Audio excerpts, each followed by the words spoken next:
adik-adik semuanya, bagaimana kabar kalian hari ini? Semoga selalu dalam keadaan sehat ya dan tetap semangat untuk belajar dari rumah. Kembali lagi bersama Putri D dalam mata pelajaran Ilmu Pengetahuan Alam. Di video kali ini kita telah memasuki materi baru yaitu materi tema 9 di kelas 6, yaitu mengenai materi sistem tata surya. Adapun tujuan pembelajaran kita pada tema kali ini yaitu siswa diharapkan mampu mendeskripsikan sistem tata surya, matahari sebagai pusat tata surya, serta posisi dan karakteristik anggota tata surya. Di dalam materi pembelajaran sistem tata surya ini, nantinya kita akan mempelajari tentang matahari, kemudian kita mempelajari tentang planet-planet dan juga benda langit lainnya anak-anak. Nah, sebelum masuk ke pembahasan, pastikan kalian sudah klik tombol subscribe dan juga nyalakan lonceng notifikasinya ya, agar kalian selalu mendapatkan informasi terbaru dari channel pembelajaran ini. Oke anak-anak, kita langsung saja ke pembelajarannya. Nah, tata surya. Pasti kalian pernah mendengar istilah tata surya kan? Kira-kira tata surya itu apa ya? Ya, tata surya adalah matahari dan kumpulan benda langit yang beredar mengelilinginya, di mana matahari merupakan pusat tata surya. Selain matahari dan planet, di tata surya juga terdapat benda-benda langit lainnya, anak-anak. Nah, setiap benda langit ini memiliki ciri-ciri yang berbeda. Bagaimanakah ciri-ciri benda langit tersebut? Dapatkah kita melihat benda langit dari permukaan bumi? Nah, berikut ini akan kita bahas. Anak-anak, kita tinggal di planet bumi yang merupakan anggota dari sebuah tata surya. Sebenarnya, tata surya kita hanyalah sebagian kecil dari galaksi, anak-anak. Nah, apakah itu galaksi? Galaksi merupakan kumpulan gas, debu, dan miliaran bintang beserta tata surya. Tata surya kita hanyalah bagian kecil dari galaksi Bima Sakti. Apa itu galaksi Bima Sakti? Jadi, galaksi Bima Sakti disebut juga Milky Way, di mana Milky Way ini adalah tempat sistem tata surya yang kita tempati saat ini, anak-anak. Bumi dan benda-benda langit lainnya berada dalam susunan tata surya yang teratur. Dengan begitu, bumi tidak bertabrakan dengan benda langit lainnya. Benda-benda langit beredar mengelilingi matahari, di mana matahari itu merupakan pusat tata surya. Matahari adalah sebuah bintang. Bintang adalah benda langit yang dapat menghasilkan cahayanya sendiri, anak-anak. Nah, apakah itu matahari? Jadi, matahari merupakan bola gas yang bercahaya, di mana matahari ini tersusun atas 92% hidrogen dan 2% helium. Nah, anak-anak, tentu kalian tahu bahwa suhu matahari ini sangat panas. Jadi, suhu permukaan matahari itu kurang lebih 6.000 derajat Celcius, anak-anak. Dan pada bagian dalamnya itu lebih panas lagi, anak-anak, yaitu suhunya kurang lebih 15 juta derajat Celcius. Nah, jadi kalian bisa bayangkan betapa panasnya matahari tersebut. Perlu juga kalian ketahui bahwasanya secara garis besar, matahari tersusun atas 6 lapisan, anak-anak. Nah, berikut ini akan Putri disampaikan lapisan-lapisan yang menyusun matahari beserta fungsinya masing-masing. Nah, mulai dari lapisan yang pertama, lapisan ini disebut dengan lapisan korona. Nah, lapisan korona ini merupakan lapisan terang yang tampak menyelimuti matahari yang tersusun atas gas ringan. Jadi korona ini merupakan lapisan terluar dari matahari. Kemudian selanjutnya lapisan yang kedua ini disebut dengan kromosfer, di mana kromosfer ini merupakan lapisan yang berada di luar lapisan permukaan matahari yang tersusun atas gas ringan. Kemudian lapisan berikutnya disebut lapisan fotosfer, di mana lapisan fotosfer ini merupakan lapisan yang terlihat dari bumi yang tersusun atas gas yang bertekanan rendah. Kemudian lapisan yang selanjutnya disebut dengan lapisan konvektif, di mana lapisan konvektif ini merupakan lapisan yang berada setelah fotosfer dan menghantarkan energi matahari secara konveksi.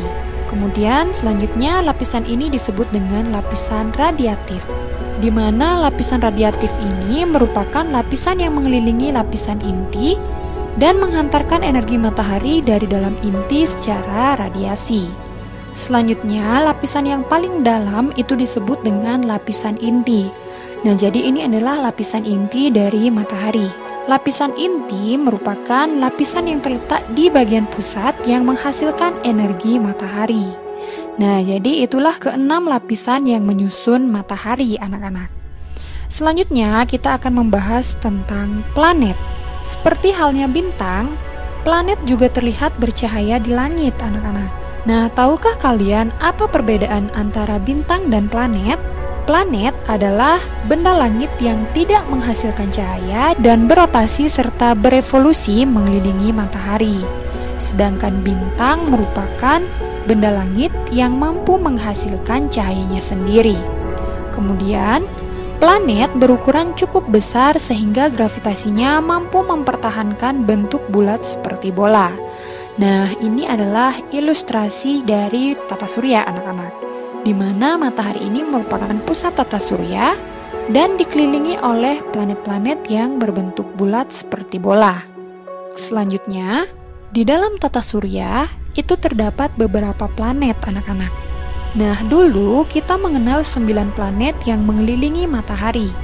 Ke-9 planet tersebut yaitu ada Merkurius, kemudian Venus, Bumi, Mars, Jupiter, Saturnus, Uranus, Neptunus, dan Pluto.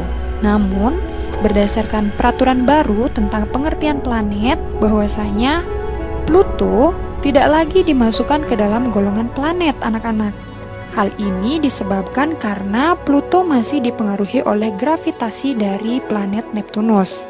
Jadi, tata surya kita saat ini hanya memiliki 8 planet yang mengelilingi matahari, anak-anak. Mulai dari Merkurius sampai dengan Neptunus saja. Nah, selanjutnya kita akan membahas mengenai penggolongan planet, anak-anak. Jadi, berdasarkan letak garis edarnya, planet itu digolongkan menjadi 2, anak-anak, yaitu ada yang disebut dengan planet inferior dan planet superior, di mana yang pertama itu ada planet inferior. Planet inferior adalah planet-planet yang lintasan edarnya berada di antara matahari dan bumi. Nah, kalian perhatikan, ini adalah matahari dan juga ini lintasan edar dari bumi. Nah, Butride langsung saja menunjukkan dengan menggunakan garis lintas edar yang berwarna merah ini. Nah, di mana planet-planet yang berada di dalam lintasan edar antara matahari dan bumi itu merupakan planet inferior, anak-anak. Nah, kita bisa lihat di sini bahwasanya ada planet Merkurius dan juga Venus. Sehingga planet inferior itu adalah planet Merkurius dan Venus. Kemudian selanjutnya itu ada yang disebut dengan planet superior, di mana planet superior ini adalah planet-planet yang lintasan edarnya berada di luar dari peredaran bumi, anak-anak. Nah, Butride berikan tanda bahwa lintasan edar bumi itu adalah ini. Sehingga planet-planet yang berada di luar lintasan edar bumi ini merupakan planet superior, yaitu mulai dari Mars, kemudian ada Jupiter, ada Saturnus, ada Uranus, dan Neptunus.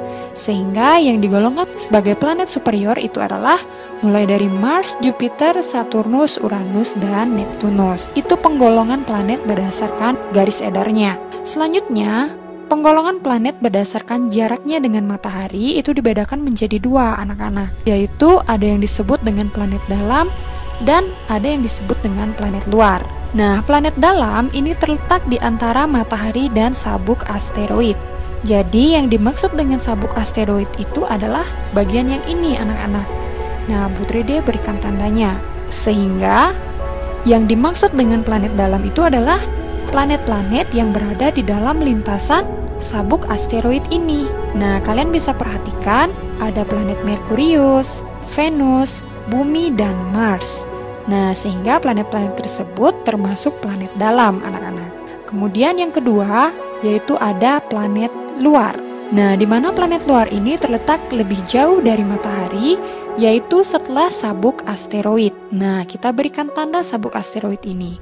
Sehingga planet-planet yang berada di luar sabuk asteroid ini merupakan planet luar, anak-anak. yaitu terdiri dari planet Jupiter, kemudian Saturnus, Uranus, dan Neptunus. Nah, sehingga planet-planet tersebut merupakan planet luar.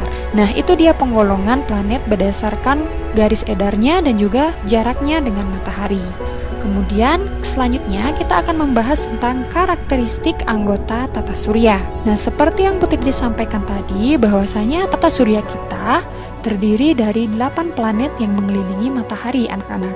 Nah, berikut ini akan kita bahas satu persatu ke 8 planet tersebut, yaitu mulai dari yang pertama, yaitu ada planet Merkurius. Merkurius adalah planet terkecil dalam tata surya. Planet ini lebih kecil dari bumi dan jaraknya paling dekat dengan matahari, anak-anak, di mana waktu yang diperlukan untuk berotasi planet Merkurius ini adalah 59 hari dan waktu revolusinya yaitu 88 hari. Planet Merkurius itu tidak memiliki satelit alam, anak-anak. Selanjutnya, planet yang kedua yang terdekat dari matahari yaitu Venus. Planet Venus selalu tampak bercahaya terang dan planet ini paling dekat dengan bumi, di mana ukuran planet ini hampir sama dengan planet bumi, anak-anak. Venus sering disebut dengan bintang timur atau bintang pagi, karena planet ini kadang-kadang terlihat di sebelah timur sebelum matahari terbit, kemudian disebut juga dengan bintang senja atau bintang malam, karena Venus juga terlihat di sebelah barat sebelum matahari terbenam. Selain itu, Venus juga disebut dengan bintang kejora. Waktu atau kala rotasi yang diperlukan Venus itu ada 243 hari, kala revolusinya yaitu 225 hari. Venus juga tidak memiliki satelit. Planet yang ketiga selanjutnya yaitu ada Bumi. Bumi merupakan satu-satunya planet di tata surya yang dihuni oleh makhluk hidup. Bumi merupakan planet ketiga terdekat dari matahari. Adapun kala rotasi bumi yaitu 24 jam dan kala revolusinya yaitu 365 hari atau 1 tahun. Bumi memiliki satu buah satelit alam yaitu bulan. Bulan selalu mengelilingi bumi dalam peredarannya mengelilingi matahari. Kemudian selanjutnya planet yang keempat adalah Mars. Planet Mars disebut juga sebagai planet merah. Mars disebut planet merah karena jika dilihat langsung dengan mata atau dengan teropong akan tampak berwarna kemerah-merahan. Adapun kala rotasi Mars yaitu 24,6 jam, sedangkan kala revolusinya yaitu 687 hari. Mars memiliki 2 buah satelit alam yaitu satelit Phobos dan satelit Deimos. Selanjutnya, planet berikutnya yaitu ada planet Jupiter. Jupiter adalah planet kelima yang terdekat dengan matahari. Jupiter merupakan planet terbesar dalam tata surya, di mana kala rotasinya yaitu 10 jam, sedangkan kala revolusinya yaitu 11,9 tahun. Planet Jupiter itu memiliki kurang lebih 79 satelit, anak-anak. Selanjutnya, planet yang keenam itu ada planet Saturnus. Saturnus adalah planet kedua terbesar di dalam tata surya. Saturnus tampak memiliki cincin yang melingkarinya yang sebenarnya terdiri dari bongkahan es atau batu kerikil yang dilapisi es, anak-anak. Adapun kala rotasi dari planet Saturnus ini yaitu 10,7 jam, sedangkan kala revolusinya yaitu 29,5 tahun. Saturnus memiliki kurang lebih 63 satelit, di mana satelit yang paling besar itu adalah satelit Titan. Selanjutnya, planet yang ketujuh itu adalah planet Uranus. Planet Uranus tampak berwarna hijau kebiru-biruan. Kala rotasi dari Uranus yaitu 17 jam, sedangkan kala revolusinya yaitu 84 tahun. Uranus memiliki kurang lebih 27 satelit. 5 satelit terbesarnya itu adalah yang pertama ada Miranda, kemudian yang kedua ada Ariel, yang ketiga ada Umbriel, yang keempat ada Titania, dan yang kelima ada Oberon. Selanjutnya, planet yang terakhir yaitu ada planet Neptunus. Neptunus merupakan planet yang terjauh dari matahari. Ukuran planet ini lebih besar daripada bumi, tetapi tidak dapat dilihat tanpa alat bantu karena letaknya sangat jauh. Neptunus sering disebut dengan kembaran Uranus. Adapun kala rotasi dari planet Neptunus yaitu 16 jam, sedangkan kala revolusinya yaitu 164,8 tahun. Neptunus memiliki kurang lebih 14 satelit. Dan 3 yang terbesar yaitu ada satelit Triton, kemudian ada Nereid, dan Proteus. Nah, jadi itulah karakteristik planet-planet yang merupakan anggota tata surya. Baiklah anak-anak, semoga sampai di sini paham dengan materi yang Putri dijelaskan ya. Nah, untuk mengukur sejauh mana kemampuan kalian terhadap materi ini, berikut ini Putri telah sajikan beberapa latihan soal yang bisa kalian kerjakan di buku latihan ataupun dengan menjawab di kolom komentar secara langsung anak-anak. Nah, adapun soal yang pertama yaitu apakah yang dimaksud dengan tata surya? Kemudian ini adalah soal yang kedua, soal ketiga, soal keempat, dan soal yang kelima. Selamat mengerjakan anak-anak. Baiklah anak-anak, jadi demikian materi mengenai tata surya yang bisa Putri sampaikan pada video kali ini. Semoga apa yang Putri sampaikan dapat dengan mudah kalian pahami dan juga semoga bermanfaat. Nah, jika video ini bermanfaat, jangan lupa untuk like, komen, dan juga share video ini sebanyak-banyaknya agar semakin banyak teman-teman kalian yang mengetahui pembelajaran mengenai tata surya. Dan jangan lupa juga untuk klik tombol subscribe dan juga nyalakan lonceng notifikasinya ya, agar kalian selalu mendapatkan informasi terbaru dari channel pembelajaran ini. Baiklah anak-anak, akhir kata Putri ucapkan terima kasih dan sampai jumpa pada video selanjutnya.